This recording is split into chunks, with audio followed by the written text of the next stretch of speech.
let's split up here. I'm going to check on what's happening with the Spina. You know how it is. There's some things you just need to be there for yourself. You still have energy for that, Navia? Paimon's already beat!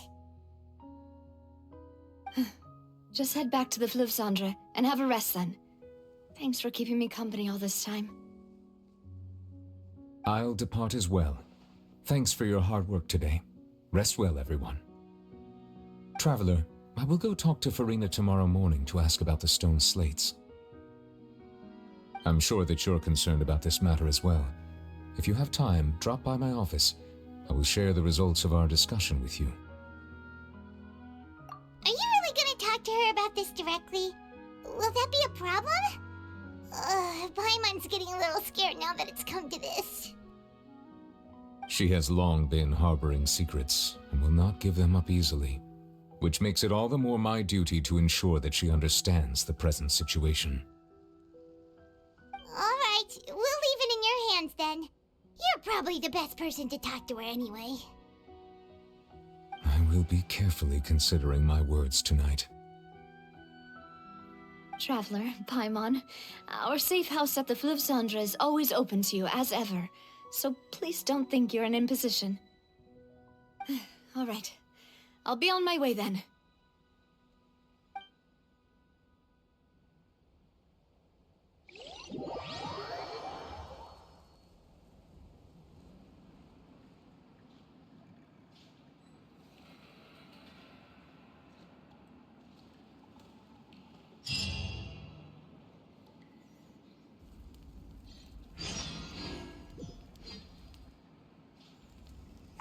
We're finally back! Welcome back. We've got a special menu prepared for you two tonight. Yay! And there's good food too! No, the boss is the best. Ooh, desserts! Nice! These are all Paimon's! Paimon's already starting to forget what happened today.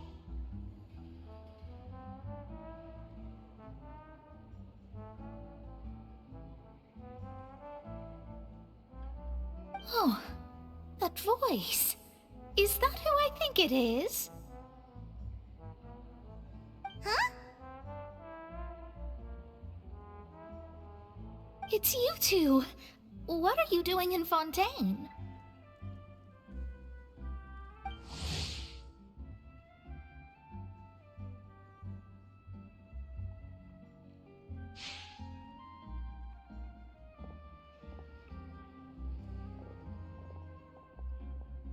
Mona?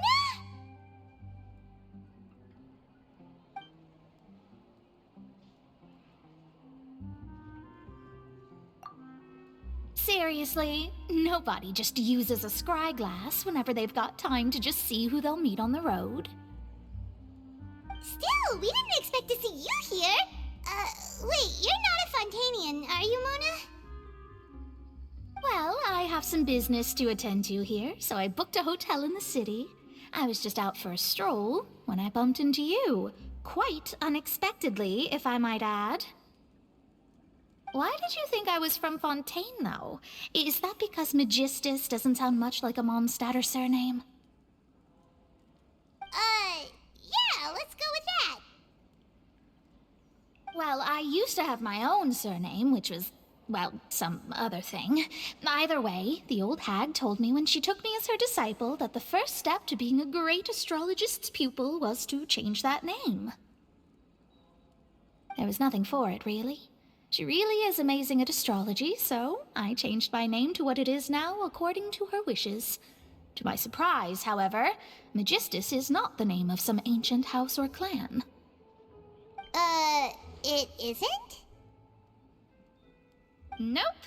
Although it is used by us in place of surnames, it generally just means great. Wow! Imagine including a boast in your name. Wait, are you gonna have to put that into your genealogy as well? I reckon so. In any case, I'd give my disciple a name like this as well, if I were to take one. Astromancer Barbeloth Trismegistus. Whoa, that's a long one. Does it also mean great or something? My name means Mona the Great Astrologist. As for the old hag, hers is, in plain speech, the thrice-as-great Scholar of the Stars. Just take it as a title specific to astrologists. Thrice as great? That's so petty. I know, right? That's just how she is. She used to call herself Magistus, actually, but when she took me in, she changed her name to Trismegistus. Talk about excessive. Magistus is thus the calling card of our school, so to speak, which makes it about the same as a surname. It's all right if you don't get it. You can look into it further should you need to study astrology more deeply. That sounds terrible! Ugh. But anyway, you're not Fontanian, are you, Mona? You're from Mondstadt, right? Well, I was born in Mondstadt, yes. My parents migrated to Dornman Port, and I traveled with the old hag for a while, after which I settled down in Mondstadt City. Oh, that's a good thing then. At least we know you won't be dissolved by Fontaine's waters. Speaking of that, I'm sure you're aware that a bunch of things have happened here in Fontaine, right? I know you're not a local, but I'd avoid getting too close to any water that looks strange all the same. There's something ominous about it. Well, the water, I mean.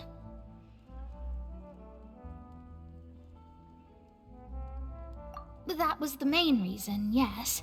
Just a while back, the Steambird invited me to take part in a panel and speak about the circulation of the prophecy as an astrologist.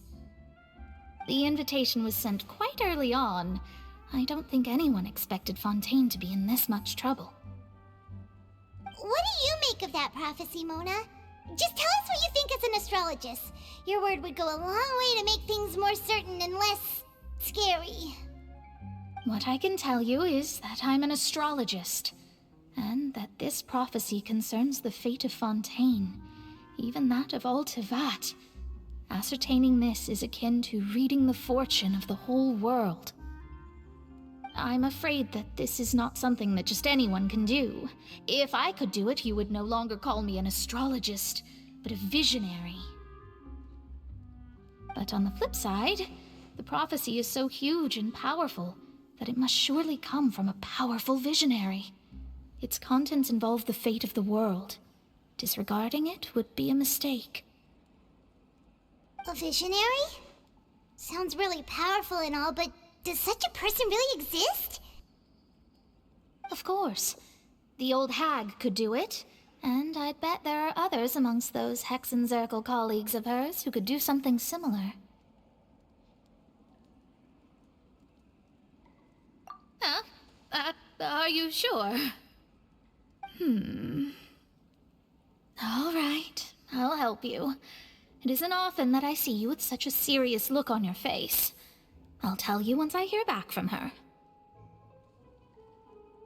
Thanks, Mona. You're amazing as always.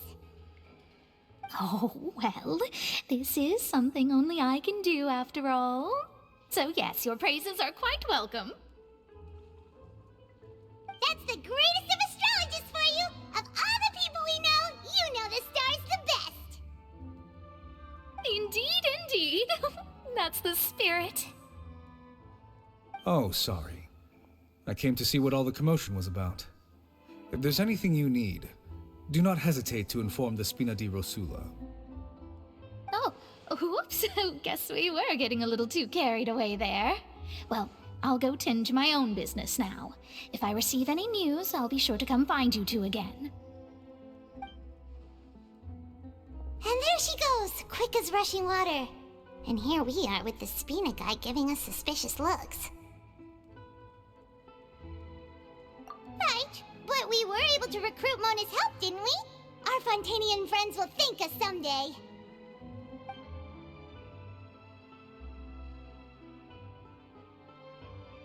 Ah, come still feeling kind of sleepy. But it's time to get up, Traveler. We agreed to go see Neuvillette, so let's pack it up and get going.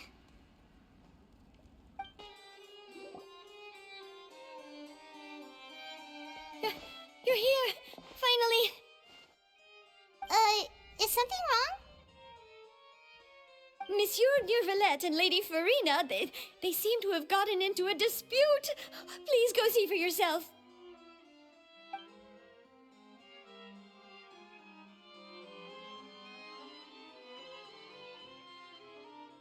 Like I said, I've already explained everything. And yet the problem has not been properly solved. There is little space for excuses between us. It is not my intention to offend you, but please, tell me where you stand. You are the Hydro Archon Focalor, are you not? Look at this. This is a list of the victims from the recent Poisson incident.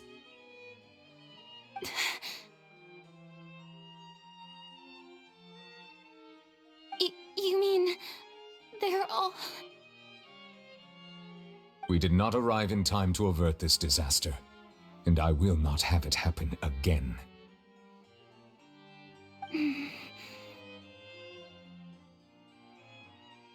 I will say this once more. You must tell me everything you know. Yesterday, I found 3 stone slates in some ancient ruins near Poisson. Do you know anything about those? Seriously? You're questioning me like this is a court case now. I don't know anything about that. But you found them in some ancient ruins, you say? That's correct, which is why I came to ask you some questions. There should have been 4 slates, but one of them was missing. The other 3 feature different images that seem to correlate to the prophecy. The prophecy?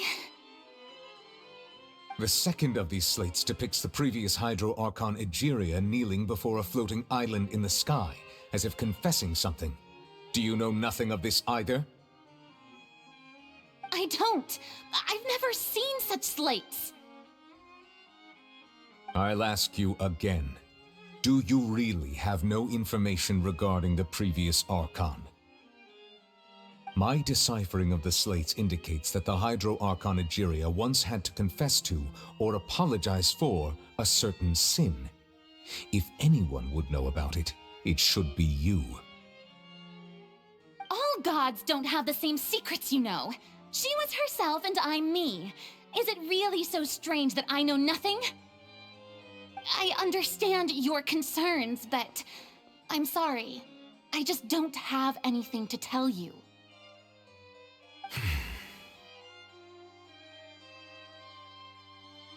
Forgive me for saying this now, Lady Farina, but I have long known of your various secret investigations into certain matters. There are several indications that you have been investigating the prophecy on the sly. This is not strange in itself, considering that you are the Hydro Archon. But it is strange that you should also claim to not know any of Egeria's secrets, as well as do nothing following your inquiries. You have never been as superficial as you have presented yourself to be, nor are you a fool. And yet, your behavior is very inconsistent.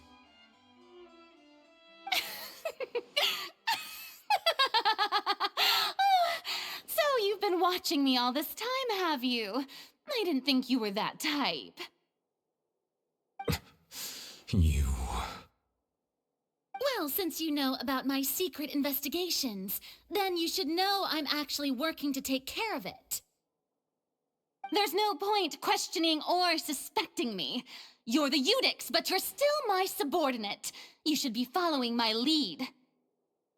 Just trust in me, your Archon, and do as I say. Never mind whether you can truly convince yourself to or not. It'll all turn out fine. That's all I have to say. We do not discuss this matter again. Oh, the opera's about to start. Toodles!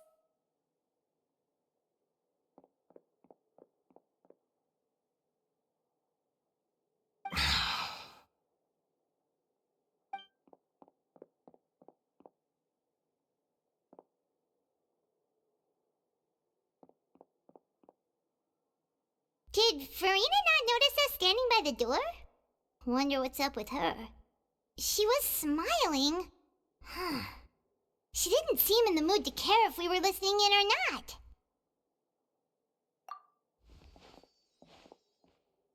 I assume you've been outside for a while now? Oh, you noticed.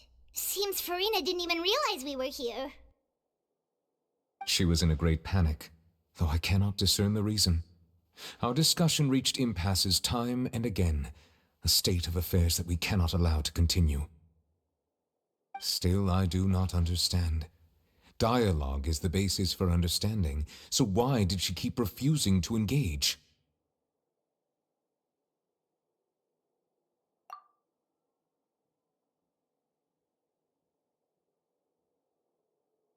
Everyone in her inner circle has noticed that she is hiding some secret. The issue is her attitude. I fear that she will not reveal anything unless absolutely forced to.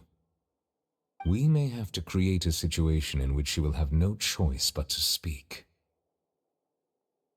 Oh? Like what? Normally, people will only reveal the truth when standing trial. Perhaps we must have the Hydro Archon experience just such a scenario. But Farina's seen so many trials, and she's really good at dodging questions. How do we make sure that she won't just slip away at the first chance she gets? We will need to consider this thoroughly, join forces with various parties, and then do what we can.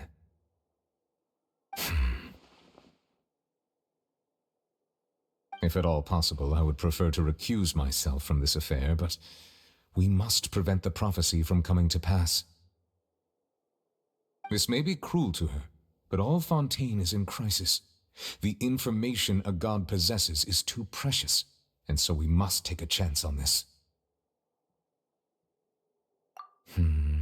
But who will lend us their aid to do such a thing?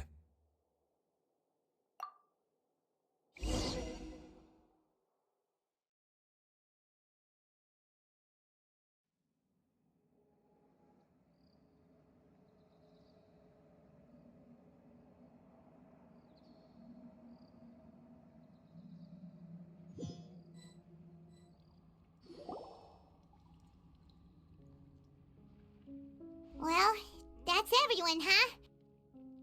Speaking of which, it was pretty smart of you to think of hiding here. Poisson was just involved in a disaster, so it's presently devoid of people. That naturally makes it the best choice. And here you are drinking tea like it's the most natural thing in the world, huh? That's what families should do. Sit and enjoy a leisurely time together. It's nice to enjoy tea here, you know? Care for a cup? Lend me your ears, everyone.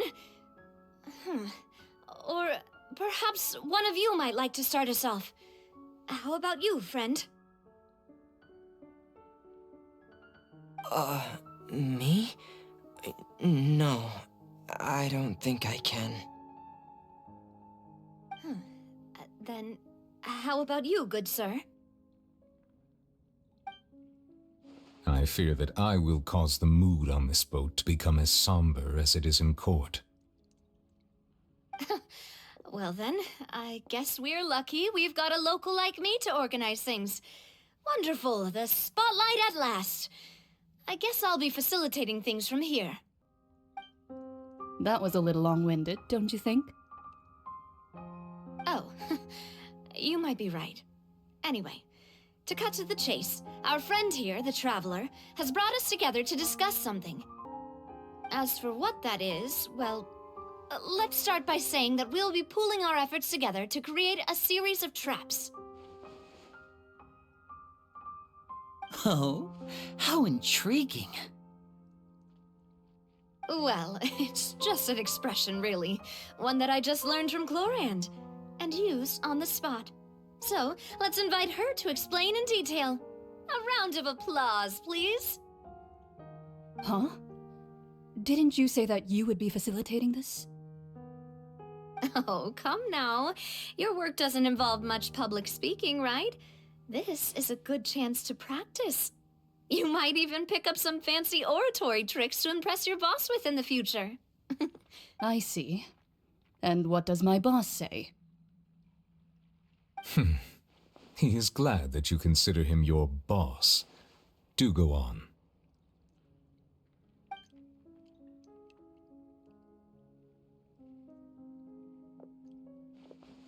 In that case, do any of you have experience hunting? Not that I recall. Fremine and I once used a wooden stick in a basket to catch wild rabbits when we were younger. As for Lynette, oh, right. You were sick that day, weren't you? I've also gone diving to catch some fish before. Does that count? I'm afraid not. You may or may not have heard, but Fontaine once played host to a group known as the Marechaussee Hunters. Though that was their name, they did not hunt animals, but rather various monsters left behind by the ancient dynasty of King Remus. Today, Fontaine's monster population has already thinned greatly, so the hunters have blended back into society, taking up arms in other lines of work. They even left a unique methodology of hunting in their wake. A trap comprises of the following components: bait, a trigger, and a containment device. Sometimes a lethal implement will also be necessary to deal with the prey. So, if we were to build a trap together, right now, what would you choose to build it with? For me, I would prefer something basket-shaped. Pigeons and rabbits will see the bait and naturally enter the snare. Our line of work requires a deft hand, and we're some of the best in the industry, so you can count on our techniques. You used some of those techniques while moving the people of Poisson, didn't you? My subordinates mentioned that you even performed some magic for the bawling children. Yes, and I even managed to gather some intelligence in the meantime. I'm quite the multitasker if I do say so myself. I'm afraid I can't claim that as my strong suit. I prefer more stable methods, like placing bait in the water and waiting for the fish to come within reach. That's the kind of method I would count on. Calm and steady. Exactly the kind of person who would catch loads of fish. And I can be their assistant. With discretion, I'm sure. I'd probably use some sort of mechanical animal. Papa once bought me some small clockwork squirrels, mice, and such. When placed in the forest, they can attract others of their kind.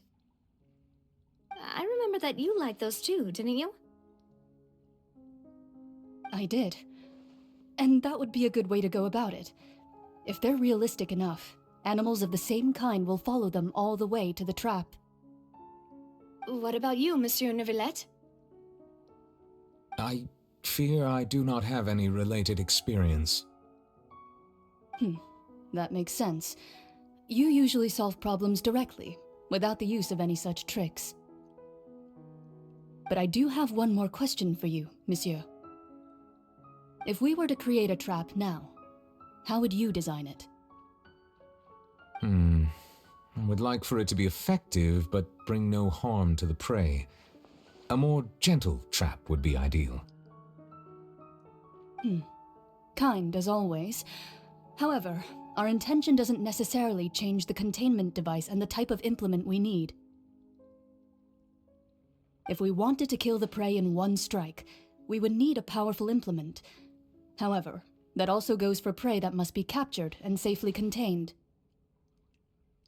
Wait, why's that?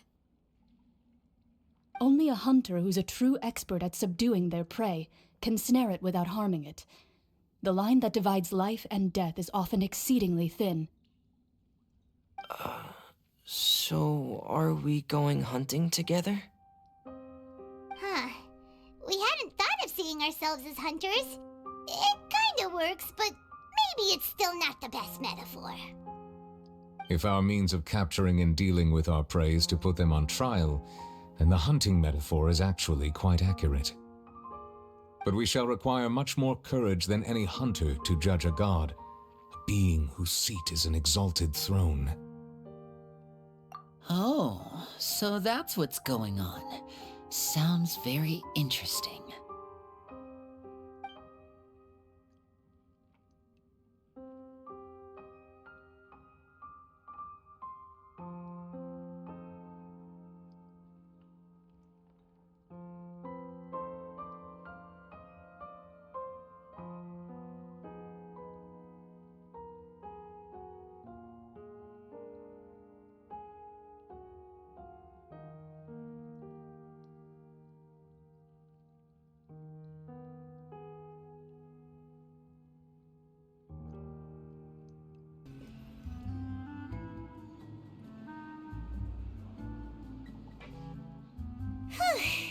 It's been a tough few days, hasn't it?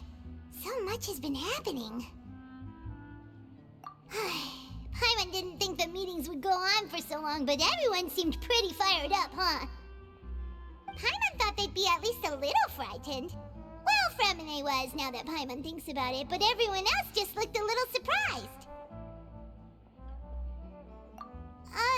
Well... It's hard to say.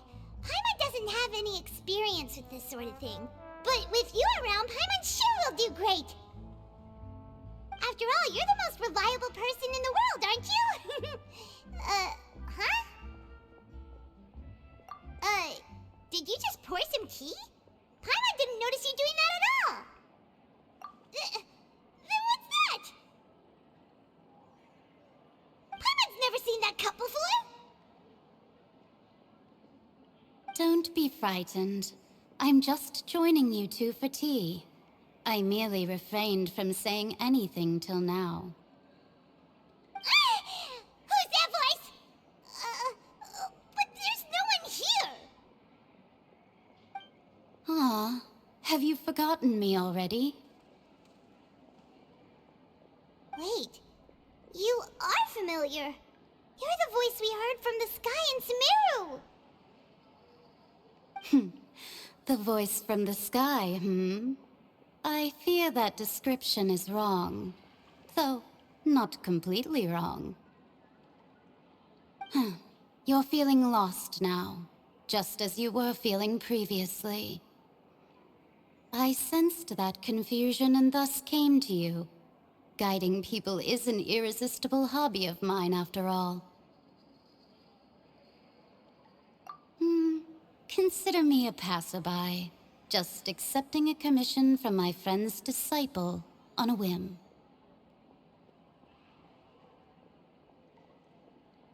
The prophecy. Yes, what has been prophesied will be fulfilled. You may view such things as the history of the future. What?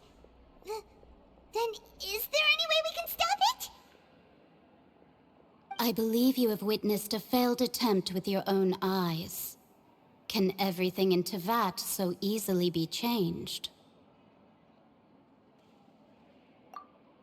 Ah, so you've caught on.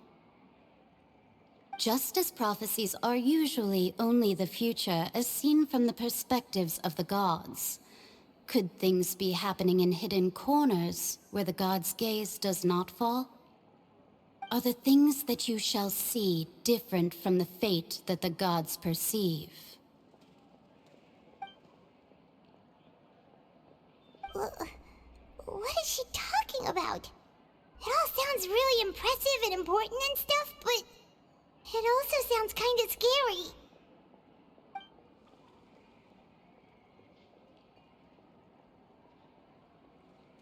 I believe that you understand, right? Some things are insignificant, but others you must reach out to change. Ultimately, fate shall serve as your only guide, no matter what will happen in Tevat's future. All you need to do is to play your part. This was good tea, by the way. Thank you for your hospitality. Well, that'll be all for today. The voice. It's gone.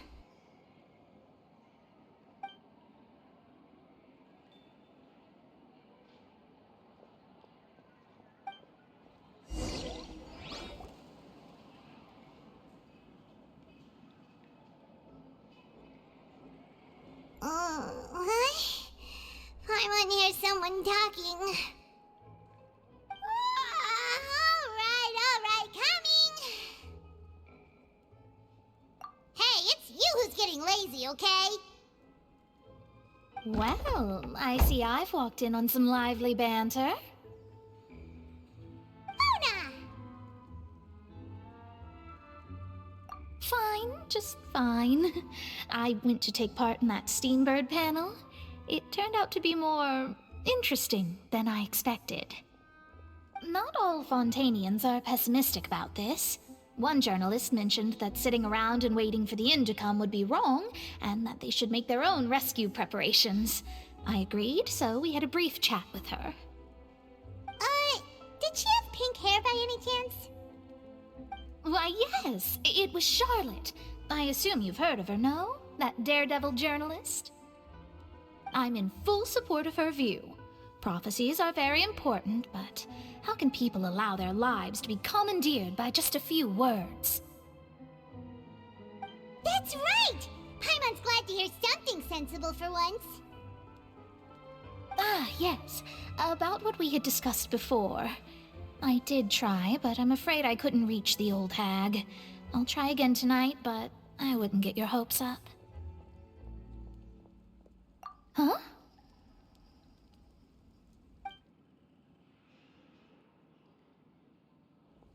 Goodness gracious. Are you serious? She said that even the god's gaze has blind spots. Pretty bold if you ask Paimon. Most people would believe the gods to be all-knowing, right?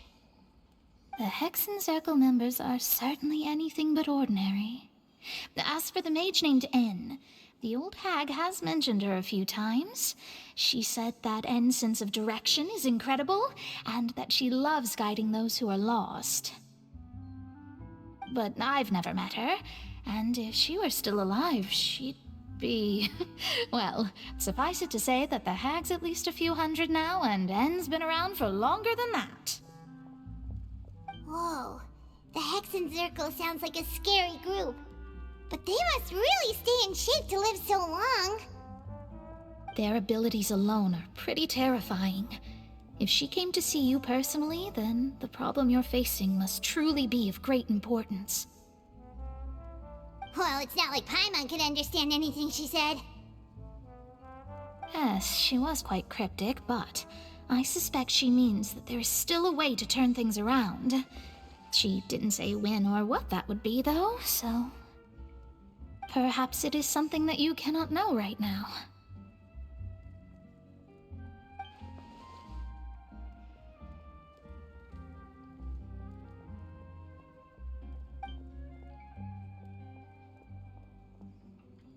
Traveler, Paimon, are you two all right? Oh, we're fine. We're just a little down right now. It kind of feels like the end is coming, you know? I see. I feel that same sense of desperation, too. I guess you could consider me someone who has often witnessed fate.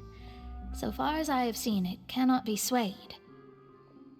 But even so, I still hope for, and believe in, miracles. Astrology is eternal and rational, but fate may not be. It is cruel, but it can also be beautiful. Perhaps that's what En was trying to tell you. Not to lose heart, and to believe that what you are seeing playing out before you is not yet set in stone. I did originally think of steering clear of all this, but I couldn't. Even if this is all futile, I still wish to help everyone. If we don't struggle to the last, then how can we face the end when it comes? Huh. You do have a point. There I go, talking about astrological principles again. Sorry about that. The moment I start talking about work-related stuff... I need to get going. It was worth trying to comfort you, even if only a little. I believe that you'll help those who are struggling in the same way I did. I suppose that might be why we always seem to meet by coincidence.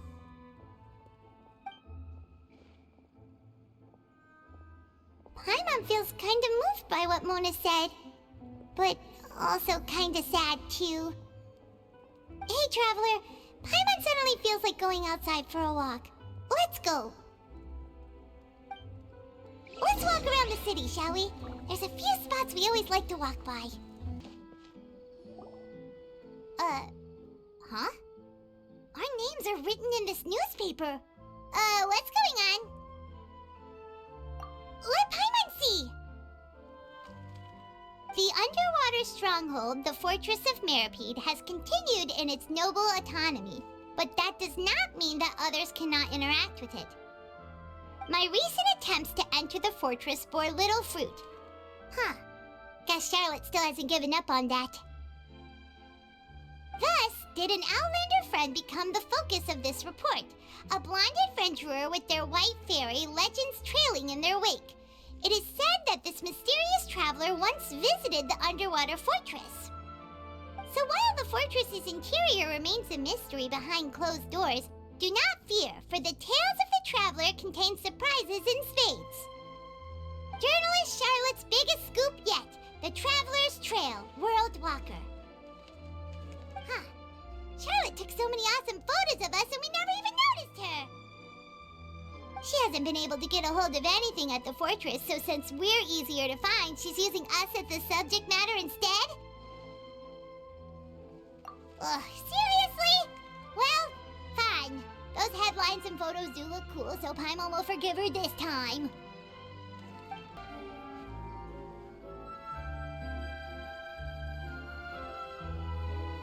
We're here! Paimon's hungry. Should we go in and get something to eat?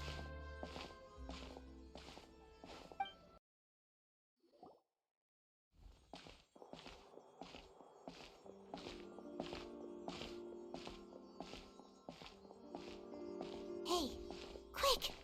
Look! That's the limited edition only 16 slices a day cake! It was so delicious the last time we tried it! Despite the tense situation we were in, let's give it another go! Paimon's sure it'll be great! 1 slice of cake, please. Someone showed up after all! Oh, wait, you're the one from the Palais Mermonia. Oh, are you here to buy cake too? It seems Monsieur Nervalette was right. You really can eat. Wait, did he really say something like that? That's right. Even he has his own preferences when it comes to food. As for me, I love the cake and coffee here. Do you come here often? Usually every day. Every day? It's part of my daily schedule, apart from work. I shall have my cake and coffee. Then what if someone told you one day that this place would be closing soon, and you wouldn't get to eat cake here anymore? What would you think? But why would it close? Well, Paimon doesn't know either, but maybe the waters will rise tomorrow. You know, like in the prophecy. Oh, the prophecy. To be honest, I haven't paid much attention to that. No, still, even if there'd be no more cake tomorrow, that wouldn't keep me from having some today. No, it's the same for eating in general. You might not be able to eat tomorrow, but if you can do so today, then you should carry on. That's what people call living, you know. Huh. Don't be sad. Excuse me, could I have 2 more slices of cake to go? These 2 slices are for you. Sijuin said that this kind of expression you're making is what humans call being sad. Oh, you know Sijuin? I sure do. She was born before me, and she sometimes comes to the surface to teach us things about humans. She said that humans are creatures that are saddened easily, yes, and you can only lift their spirits by feeding them delicious food. So please try the cakes here. I've got something else to do, so I'll be going now. You two try to stay in a good mood after eating, all right? Bye.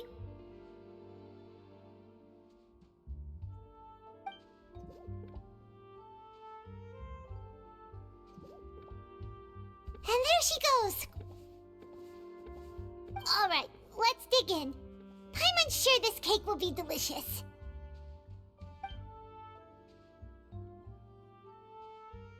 It's more delicious than last time, and the flavor gets even better with a sip of tea. It sure would be nice if we could come again tomorrow. Sure would be nice if we could always eat delicious food here. Oh, we're near the Steambird office. Let's go look for Charlotte and have a chat. Wow! If it isn't the Traveler and Paimon! Oh, have you seen the article I wrote about you? Ha!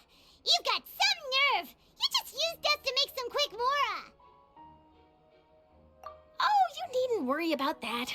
I heard that you were in Poisson some time back, so I sent you a letter to discuss just that. It appears you didn't receive it, though. It's all right, though. I've set aside the amount intended for you. I've even set the table with some food. Really? Oh, you're the best! You're almost a little too easy to win over, Paimon. If I were a journalist with ulterior motives, you'd be in trouble now, you know. Oh, Paimon knows you're not like that. Still, what brings you here all of a sudden? Were you looking for me? A friend of ours met you a while back, and when she mentioned it, we thought of coming to see you.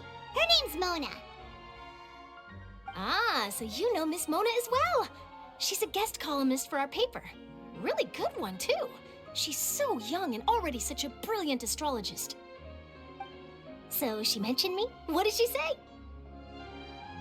She said that you're a real daredevil of a journalist. Nice. In which case, can this daredevil journalist dare to request an exclusive interview with the legendary Traveler and Paimon? Huh? So your article in the paper today doesn't count? Oh, of course it doesn't. That was more like live photography. What I'd like to do is dive deeper and ask you to talk about the things you've seen and experienced. Yeah, are we even qualified enough? Why not? If I say you're worth an interview, then you're worth it. But not right now, of course. I'll need a few days to prepare. Oh, in that case, we'll just chat when you have the time then? Oh, so that's a yes? Ooh, splendid! I'll tell the editor-in-chief immediately. I'll have to apply for lighting, a venue, some props, and... Whew, so much to get done now. Talk to you later. Wait, Charlotte, Paimon's still got a question for you. And what's that? If, just for example, Fontaine were to be flooded tomorrow, what would you do today? Huh, that's the prophecy you're talking about, isn't it? I mean, I do hear about it often, but I've never once thought that the day could be tomorrow. If you're seriously asking, then I might try and think of a way to leave Fontaine. Oh, but I'm still a journalist first and foremost. That means I have a duty to be reporting from the scene. And secondly, I wouldn't forsake my homeland that easily. From what I've seen, most people don't know what they'd do should the worst come to pass. In truth, it might be better just to behave like normal rather than worry over such an end.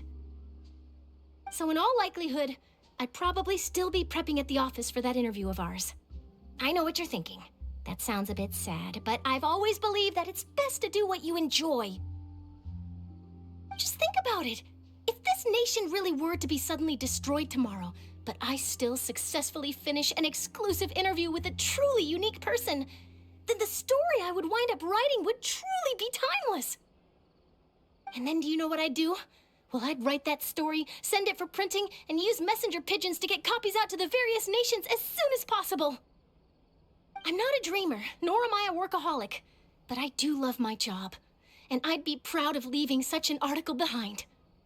I guess you could say that I was born to be a journalist. But anyway, that's my answer. And on that note, I'll get back to my preparations. That's so nice. All of a sudden, Paimon actually kinda envies her. Anyway, let's go and take a look at the sea, shall we? The sea breeze and scenery can be a pretty soothing combo, huh? Paimon's been thinking. If it wasn't Fontaine, but all of Tevat that would be destroyed tomorrow, where would we go and what would we do? No, Paimon should ask, if you could choose, what would you like to do?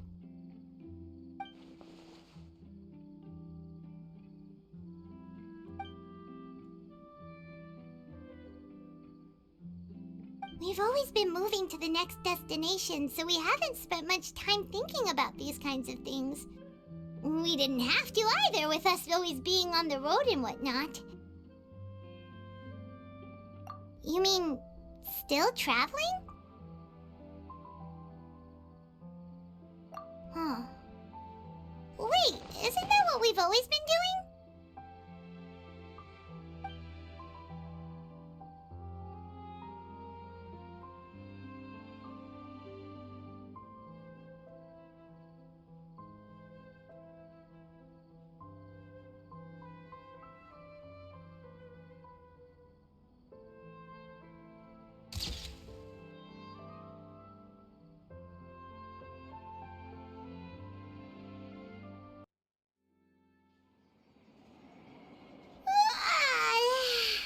Feels like you'll grow mold if you stay here long enough.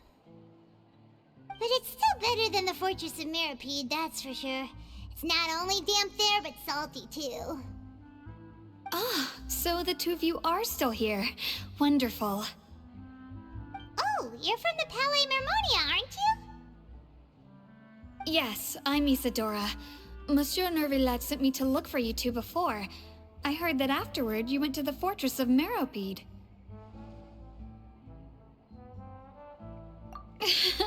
Not at all. I'm well aware that you're friends of his. Actually, I'm here to pass along a message from him. Yes, inside the Opera House. The Maréchaussée Phantom has declared the incident a small-scale riot. A riot? Well, that said, I don't personally think it was that serious. Lady Farina was watching a performance at the Opera House, and while she was resting during an intermission, some other audience members suddenly started harassing her, loudly accusing her of doing nothing about the prophecy crisis. And before she could respond, others started to join in. The crowd continued to grow, and protests against the Hydro Archon started to break out. So people have started to put the blame on Farina. Guess they finally found an outlet for the pressure they've been under due to the prophecy. I agree. People will naturally rely on gods, as is customary. But the moment people feel threatened, gods are also the first to be blamed. So what happened after that? Is Farina okay? Seeing that the situation was spiraling out of control and that further argument was pointless, she claimed that she'd gotten tired of this and left in a hurry. The Maréchaussée Phantom had their hands full maintaining order and did not catch where Lady Farina had gone. Only when things had stabilized did we realize that she had gone missing. So, you mean she's still missing? That's right. The Maréchaussée has dispatched many people to search for her, but we don't have any leads yet. That said, I don't think there's much to worry about. She is a god after all. Even if she were to fall into the hands of rioters, what could ordinary people do to her? Good. Monsieur Nervillet sent me to tell you about the situation, but he didn't say anything else. Don't worry, this is more than enough to go on. Thanks for keeping us informed. Ah, is that so? Well, all right then. In that case, you two take care. I'll be heading back to the Palais now.